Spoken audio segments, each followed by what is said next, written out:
Studio Kalangou, les 17h à Niamey, c'est l'heure du journal en français. Pour la présentation, je suis Tarnan Fouda Ahmed. Les titres. Sur les 6 journalistes interpellés ce week-end, 3 ont été placés sous mandat de dépôt à la maison d'arrêt de Kolo après leur comparution devant les juges après le tribunal de grande instance hors classe de Niamey. À Maradi, l'association des femmes pour la formation et l'insertion des enfants orphelins, des veuves et des femmes divorcées a officiellement lancé ses activités avec un focus sur la scolarisation des jeunes filles. Détaillé dans cette édition. Au Niger, les journalistes Ibro Chebou, secrétaire de rédaction du groupe de presse Saraounia, Youssouf Seriba, directeur de publication du journal Les Échos du Niger et Oumarou Kane, fondateur du journal Les Hérissons, ont été placés hier sous mandat de dépôt à la maison d'arrêt de Kolo selon le journal Air Info. Parmi les 7 autres personnes interpellées, Moussa Kaka et 3 autres sont rentrés chez eux hier soir. Pour l'instant, nous ignorons les motifs de leur arrestation.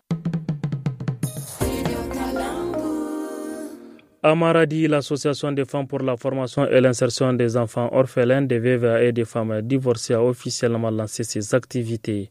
Selon la secrétaire de la dite association, Madame Ali, la création d'Afro-Vod découle d'un constat. Les enfants orphelins et les veuves font face à d'importantes difficultés économiques. On l'écoute au micro de Mohamed Maman.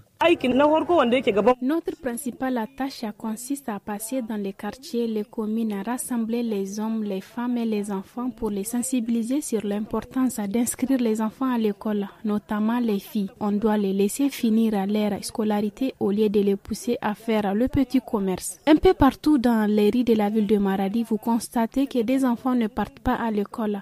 Et puis quand les femmes se marient, après 1 ou 2 mois, le divorce intervient. Ce sont toutes ces choses qui nous ont poussé à créer une association qui nous permettra d'œuvrer pour le bien-être de cette couche sociale. À Tirozérine, dans la région d'Agadez, certaines écoles primaires rencontrent des difficultés dues au manque d'extraits de naissance des enfants, pourtant obligatoires pour leur inscription.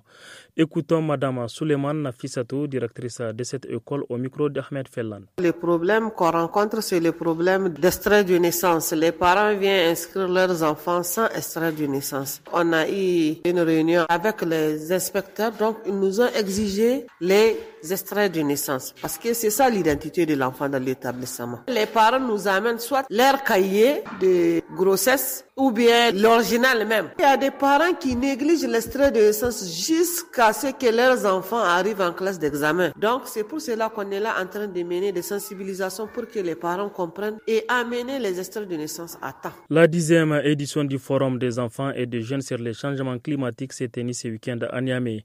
Mobilité humaine, justice climatique, CDN 3.0, c'est le thème de cette année. L'initiative portée par l'ONG Jeunes Volontaires du Niger pour l'environnement vise à mieux se préparer pour la prochaine conférence des Nations Unies sur le climat.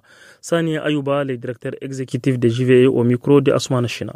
Avec tout ce qu'il y a comme pertes et préjudices dus aux impacts du changement climatique, quand on est contraint de se déplacer parce qu'il n'y a plus d'eau, parce que tout est sec, ou bien parce qu'il y a des inondations, on est amené toujours à repartir à zéro. Pour nous, c'est de réfléchir pour voir comment renforcer les actions d'adaptation menées localement. Nous pensons qu'à quelques semaines de l'ouverture de la 30e conférence des Nations Unies sur les changements climatiques, nous pouvons réorienter nos résolutions, nos recommandations en tant que jeunes du Niger, en tant qu'acteurs de la société civile nigérienne, pour que ces notions-là soient véritablement au cœur des échanges. Le président du Conseil national de la jeunesse a effectué une visite de terrain du 1er au 3 novembre dans le département d'Arlit, région d'Agadez. L'objectif de cette mission était de sensibiliser les jeunes à renforcer leur collaboration avec les autorités locales en vue de préserver la paix et la stabilité. Ibrahim Ali, président du CNJ, au micro de Gungu Mohamed Antani. Aujourd'hui, la marche actuelle de notre pays doit se faire nécessairement avec les jeunes, avec nous, et que la collaboration avec les forces de l'ordre est essentielle pour maintenir la cohésion sociale, pour maintenir la paix. Et la jeunesse peut faire beaucoup dans ça, dans la diffusion des messages, les renseignements, mais aussi dans la culture de la tolérance. Alors ce sont ces messages que nous apportons, mais aussi nous recueillons les aspirations, les avis et les vécus des populations locales, les synthétiser et les soumettre aux autorités en termes concrets, donc des rapprochements des populations et des cris des populations qui sont éloignées.